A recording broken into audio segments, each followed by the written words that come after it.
Vote చోరీకి సంబంధించి ఏం చెప్తారు?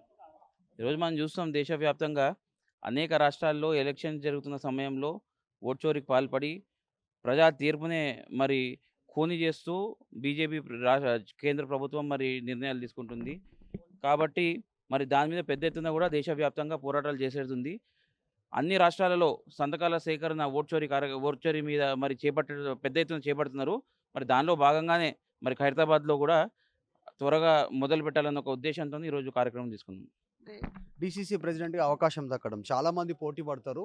చాలా పోటీ ఎక్కువుంటది కాంగ్రెస్ లాంటి పార్టీలో. మీకు అవకాశం దక్కింది. యాస్ ఎ డీసీసీ ప్రెసిడెంట్‌గా ఏం చెబుతారు? ఎట్లా ఉంటాయి నిర్ణయాలు? 2014లో కాంగ్రెస్ పార్టీ ప్రభుత్వం మారినప్పటి నుంచి అప్పటి బీఆర్ఎస్ ప్రభుత్వం హయాంలో వాళ్ళు తీసుకుంటున్నటువంటి ప్రజా వ్యతిరేక నిర్ణయాల పట్ల విద్యార్థుల వ్యతిరేకంగా వాళ్ళు తీసుకున్న నిర్ణయాల మీద, అదేవిధంగా యువతను మోసం చేసిన దాని మీద కూడా 10 ఏళ్ళు నిర్విరామంగా అలుపెరగని పోరాటం చేసినాం.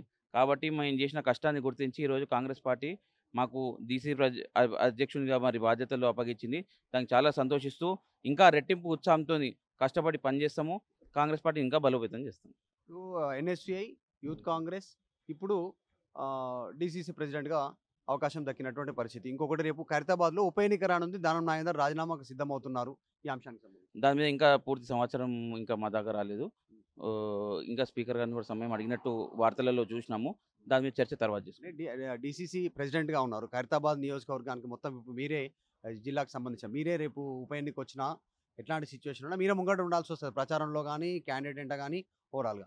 సో ఏమనుకుంటారు? మొన్న జూబ్లీస్‌కి విజయం. ఇప్పుడు వీటికి నేను మీకు ఏం చెప్తున్నాను సార్, కాంగ్రెస్ పార్టీలో ఎటువంటి ఎన్నిక జరిగినా గానీ, ఇప్పుడు తెలంగాణ రాష్ట్రంలో కాంగ్రెస్ పార్టీ తప్పకుండా గెలుస్తది. రేవంత్ రెడ్డి గారి మీద అమితమైన అభిమానం, ప్రజలకు నమ్మకం ఉంది.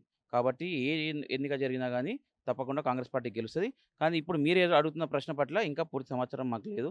కాబట్టి దాని మీద తర్వాత స్పందిస్తాం. ఖైరతాబాద్ గురించి ఏం చెప్తారు? డీసీసీ ప్రెసిడెంట్ మీరు ఈరోజు నియామకమైనటువంటి ఖైరతాబాద్ ఎట్లా? ఖైరతాబాద్ నియోజకవర్గంలో కాంగ్రెస్ పార్టీ చాలా బలంగా ఉంది.